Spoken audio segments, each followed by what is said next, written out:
Hey guys, what's up? Unrested here. Today I am going to be talking about a channel which I'm not trying to attack. I'm not trying to start any drama with or anything like that. I merely want to call out some of the information delivered by this channel.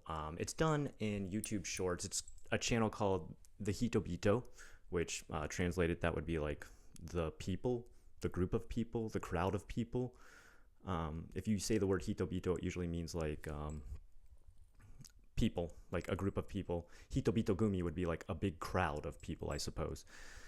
I believe it is just a singular girl who runs this channel. She may have more people who help her make the videos, but it seems to be mostly done by her. I don't know her name. I think it's probably better that way. I don't want it to feel like this is a personal attack on her. I'm sure she's great. I think she's very excited about Japan. I think she makes good content, but there is a couple of videos where I think, and this may just be due to the fact that she's delivering the information via shorts, which don't allow for an extension of info and can be vague at best, kind of misconstrue or delineate the information in a sort of not concise manner. It kind of like leads you astray as to aspects of Japan that I'm like, okay, yeah, but not quite. So we're going to go through like 4 of the different videos. I've seen quite a few on here, and actually the channel's actually been called out by Aki Dearest too, so I'm not the only one who sees kind of a problem with this. The biggest problem I see is this can give people misconceptions about Japan, and then also when they watch these video shorts, if they go viral, because the channel gets like quite a lot of views, it's very popular, it's doing very well. More power to them for that. But these kind of things get, obviously delivered word of mouth and whispered from one friend to another playing the game of telephone. And then a bunch of misconceptions become apparent about Japan. And this is how we see misinformation begin to take root about Japan, which I've mostly spent my channel trying to undo. So let's just go into these different topics. Number 1, she has a video about quitting a job. She's got actually a few videos a little bit about that, about when she quit a job, and that in Japan you can hire somebody to quit a job for you. And the way she talks about it in the video, it seems like this is a regular thing, that you would hire somebody to quit a job for you. She also gets into this big spiel about when you try to quit a job, and this happened to me, they took me aside and put me into an interrogation type room where they asked me every question about my new job and wanted to know all the secrets about it, and really like grilled me for facts and kind of demeaned me for switching jobs. And I thought, where did you work? Sounds awful. I mean, I'm not doubting this happened to her. I don't think she's lying. But this is not a regular thing that happens in Japan. So, I've quit quite a few jobs. When you're living on your own in Japan, you got to look out for number 1. And if a job is treating you like crap, which a lot of jobs can, and they may, because you're a gaijin with no safety net and you're living there on your own, and they don't really have to follow a lot of the laws that they would normally have to follow for Japanese people. So, for example, if they fire you, if they lay you off, you can't get unemployment. Like, you're not going to be getting unemployment. Like, they'll be like, oh, no, we're laying you off. You're not getting fired. Or your contract's only 1 year. So once it ends, like, that's it. Like, you just don't have a contract with us anymore. So you're not actually fired. We're just not rehiring you. So you can't collect unemployment. And I've seen people argue about this online. They're like, no, you have all the same rights as a Japanese citizen. Yeah, that's true. You do. You're supposed to. Try following up with those rights and see how they go. Tell me how that goes. All right. I've had one friend be able to get unemployment one time, and that's because he did actually work for a Japanese, like, it was all Japanese people at the company. He was like the only gaijin there, and was actually doing website stuff. And they did lay him off. They just had redundancy and laid him off, and he was able to collect unemployment. I've never seen an English teacher get fired and then collect unemployment. I have yet to see that. Maybe there is a person who's done that. Please let me know if you have. But anyway, when you quit a job, hiring somebody to quit the job for you. I've never heard of a single person in Japan doing this. But she's like, yeah, there's people you hire because then you don't have to go through this interrogation process where they ask you all this stuff about your next company and treat you really badly. And I thought, who do you work for? Like, I've quit jobs. You know what I do? I stop showing up. Or I've literally had jobs where I just like, I had one guy, he's just like the worst boss ever. And every little thing I did, he was like nitpicking at. And I just, I was always getting offers. At the time, like the job market was great in Japan. I was always getting offers emailed to me from multiple companies. And one day I just called. He took me into a room one time and he had like all these parents ready to grill me. And I was like, oh, okay, all right, cool. And I was like, this is what I'm doing in class. These are our lessons. And he's like, you handled that okay, but really, here's what I think you should do. Like, none of the parents were upset or anything like that, but he had just put me on the spot with all these parents in the room.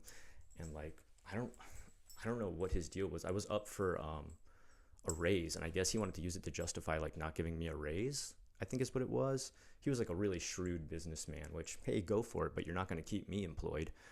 So like as soon as that meeting finished, I got home, I called him up and said, hey, I quit.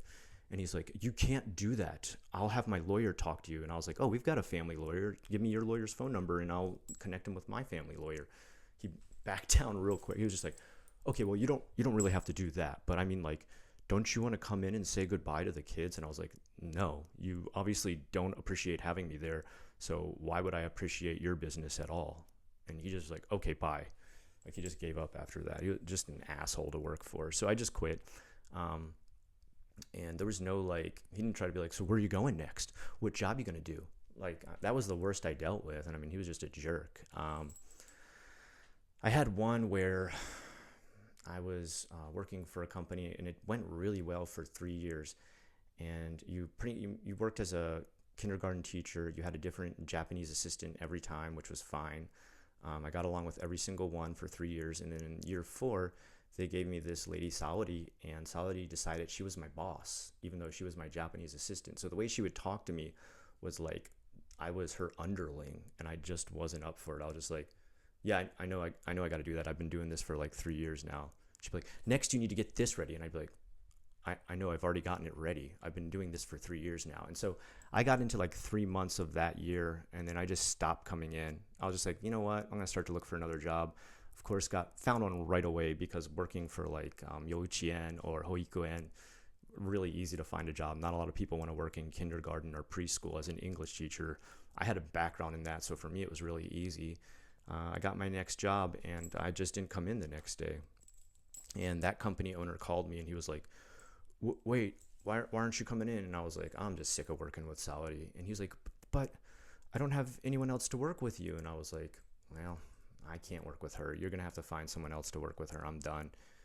And like, I don't know what happened after that. It's not my problem. I tried to talk to the owner, but he was just kind of like, he was only there like once every 6 months or something like that. So I gave up trying to communicate with him. He didn't really speak a lot of English either, and I couldn't really express myself well enough in Japanese at the time because I'd only been in the country for like a couple of years. So that just didn't go well.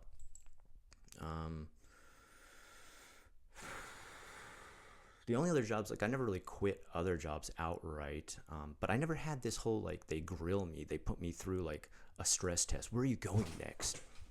You okay, Deco? My cat just had a bit of a freak out. They never put me through a stress test. They never put me in a room. They never like segregated me and interrogated me about the next place I was going to work. They never asked a single question about the next place I was going to work. I never hired anybody to quit for me. I've never heard of anybody hiring anybody to quit for them. I've never heard of a Japanese person hiring someone to quit for them. I don't know where, maybe this really does happen. Maybe there is people you can hire to do this. I mean, there's people you can hire to be pretend friends and pretend brother and pretend oyaji grandpa. So I'm sure there is somebody you can hire to do this, but it's like the same people who say like, I heard in Japan there's vending machines with panties in it. You know what? Maybe in some weird, kinky, creepy red light district there is something like that, but that is not a common thing you see on the street in Japan. And that's my problem is when she's talking about these things, she doesn't make it known that this can happen. It's not common, but this can happen. Instead, it's more like, did you know people hire people to, quit a job for them? And it's just like, no, they don't. That's like some weird situation. Like, just express that, and I think the video would be a little more clear. Another one I saw, and this one was really weird. I think Aki Dearest actually called this out, and I don't know if it was exactly with this video or another, but this girl talks about, like, be careful with what you wear as a woman in Japan. You should not show up around town with, skimpy clothing on, or like showing off too much skin. What?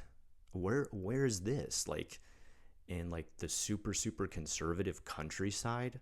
My friend and I used to have a joke that even during like the coldest months in Osaka, there would be girls throughout downtown Osaka dressed in what we called influenza chic. Like, they were wearing so little clothes that we were wondering how they weren't like insanely sick from like the cold. Like, I mean, they'd be wearing just like mini skirts and tank tops, and like they'd be cold. You'd see them be like, okay, I gotta go to the next place. I gotta get into the door. Like, what are you talking about? Like, I've seen so many girls in Japan like wear very skimpy stuff even in the coldest of times. Like, I'm unsure where she got this idea. Like, maybe, don't show up like that to work. Don't go work at a kindergarten in a mini skirt. Okay, yeah. But she makes it sound like Japan's like, Puritan, cannot show ankles. Japan does not show any skin. Skin, sinful. No. I mean, probably in the countryside there are people who still dress very conservatively. There probably are some older traditions, and of course, like in family areas, like, you don't want to be dressed too scandalously, but I mean, go to downtown Tokyo, go to downtown Osaka, downtown Fukuoka, you're going to see girls scantily clad. They rock it too. There's nothing wrong with that. I'm not trying to be some sort of Puritan, prude. Go for it, ladies, if you want to. But I do kind of question the whole wearing like nothing but a mini skirt and tank top in like, sub-zero temperatures. Protect your health at least, ladies, okay? Like, buy a mink coat if you have to. But that was another thing. I was just like, this is kind of absurd. Like, I think that's the biggest problem too, is this is, again, making it more clear. Like, okay, so when you go to work, just, dress conservatively. Obviously, this is the same in almost any country. You're not going to show up to, a teaching job here in America also wearing like a mini skirt and a tank top. All right, they're going to be like, whoa, let's go back home and redress. Okay, this isn't, the red light district. This is a school. Please dress appropriately. I mean, very standard common sense type of stuff where I just think it needs to be explained clear, and I think we'd get a better idea of what she's talking about. But this more so made it sound like Japan is so Puritan. They don't want to see any skin at all, and don't try to wear anything that shows off that skin because you will be an outcast. And it's like, no, you won't. Apartment hunting is hell. She has a video called Apartment Hunting is Hell. Who did she go with to apartment hunt? Like, what company did she use? I've done apartment hunting 2 or 3 times while I lived there. The people were super nice. I told them what I was interested in, what I could afford. They took me around to some decent places, and I picked one out that was $700 a month, and I really loved that little apartment. I'm just wondering, like, is she taking like one of her worst experiences and saying this will be everybody's experience in Japan? That's the problem. She talks about things like it's too small, like some don't have air conditions. Yeah, that's true, but just don't rent that. Why are you telling them you'll even look at places that don't have air conditions in them?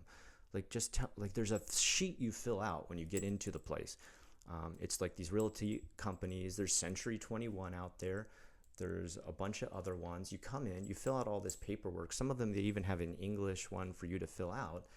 And then they'll even choose, like, if you're in like the, very international area like Osaka or Tokyo, they'll even have somebody who speaks a little bit of English take you around to what you want to see. And they will only take you to places that they know fit what you filled out. So I was confused, like, who are you using to go around to these places? They showed me a bunch of places that were like dilapidated and falling apart, some that had like torn up floors and torn up like, shoji doors, or like ripped up carpeting and stuff. Like, why are you letting them take, like, if they took me even to one place like that, I'd be like, why did you take me here? Like, I'm totally not interested in this.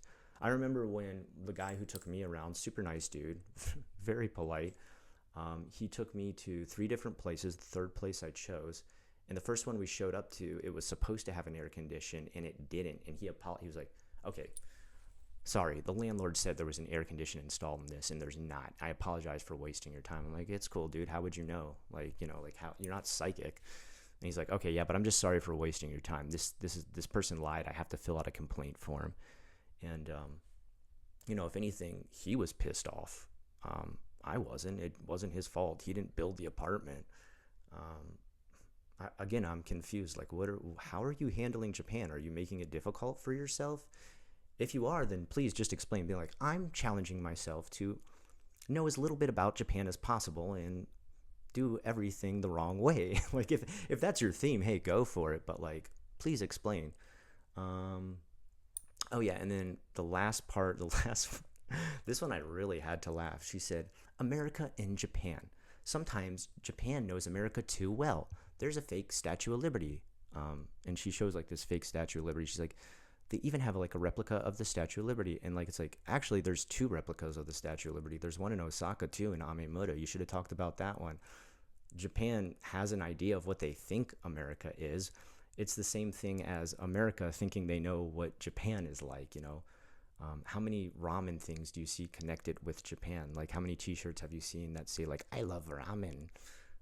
I mean, ramen's from China. It was originally created in China. It's not considered a Japanese only thing. So we have kind of a strange idea of they're like little Tokyo, and then you get there and it's just like a mixture of like all different Asian cultures, and you're like, okay, all these aren't all Japanese. Or like you have Mr. Wang's Japanese restaurant. You're like, okay, so Mr. Wang is a Chinese name. I'm not sure why this is a Japanese restaurant, but okay, I'll take it.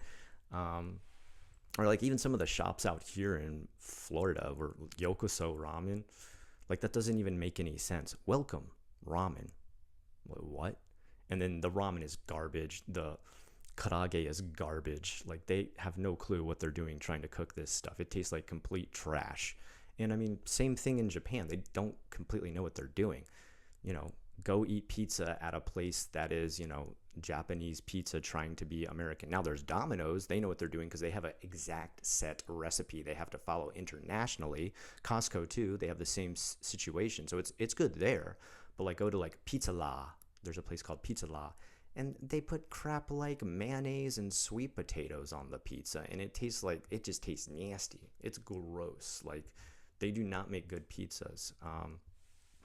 She talked about like they know burgers big time. Like they have all these kind of crazy burger places. It's like I've eaten at a few good burger places. And guess what? The chef like learned in America how to make burgers and came back to Japan, and they're good. But then there's like a lot of crappy like Kuana burger, or like moss burger. Ugh. Like it tastes like moss. Moss burger has like no taste whatsoever. There's gonna be some people be like, but I love Moss burger. Great. I think it tastes like garbage. Japan kind of has an idea of like America, but they still, they're not, they're sometimes just as ignorant or more ignorant than America about Japan. I mean, I've had American people ask me if Japan is in China, right? I've had, people ask me like, what is it like living on three islands? And it's like, it's more than three islands.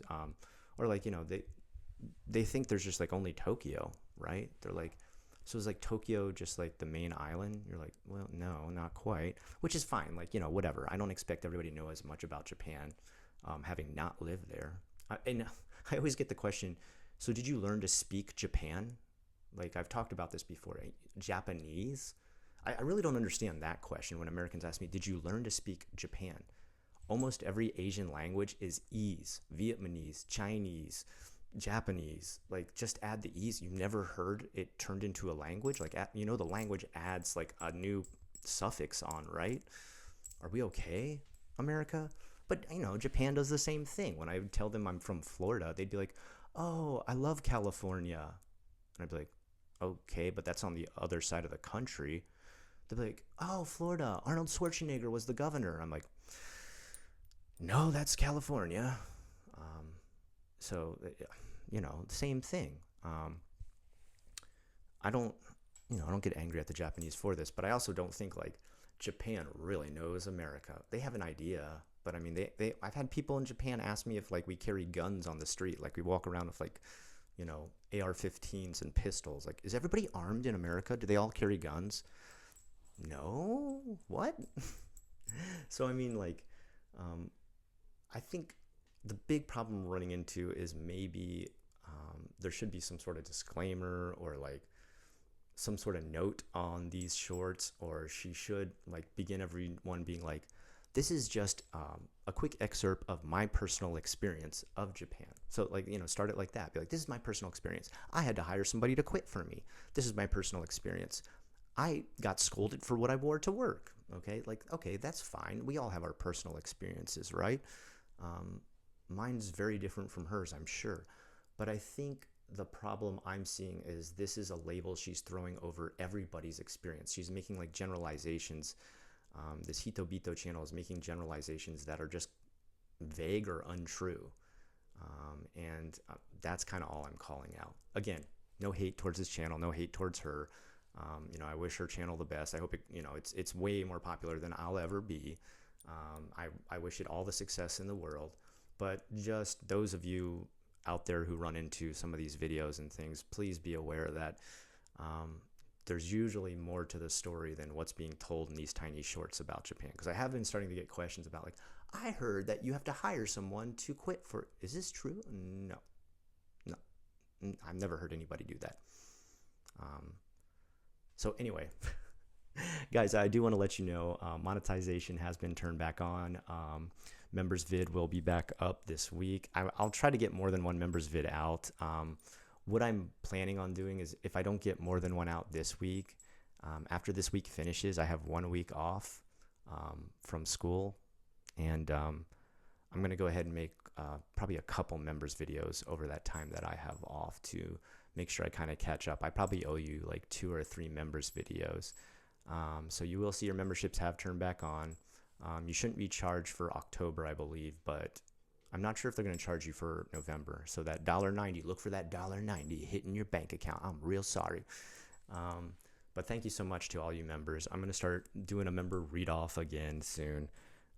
But what I do want to do is get back to that. And I have been loving streaming with you guys. If you're looking for a community to join or a place to hang out and just talk about Japan, or just chill and make some friends, come join our live streams every Friday, Saturday, and Sunday. It is a really relaxed place where we just chill out, talk about whatever's on our mind, sometimes listen to each other's problems, sometimes have some great questions asked about Japan by people like Pepgard, one of our viewers who comes on all the time and asks like really inquisitive questions that I've probably never answered before. And then sometimes we even get some good clips where you've seen I've been clipping some stuff where we get into some either like psychological talks or we get into like philosophical stuff. We even get into like some Japanese-based Shinto and spiritual talks and stuff like that. It's very interesting, very welcoming, and I ask you to join if you are looking for something to do on a weekend night and maybe you're just bored or looking for some friends or looking to chat. We're there to do that, okay? Until next time, guys, I hope you have a great rest of your weekend, and I'll talk to you again real soon.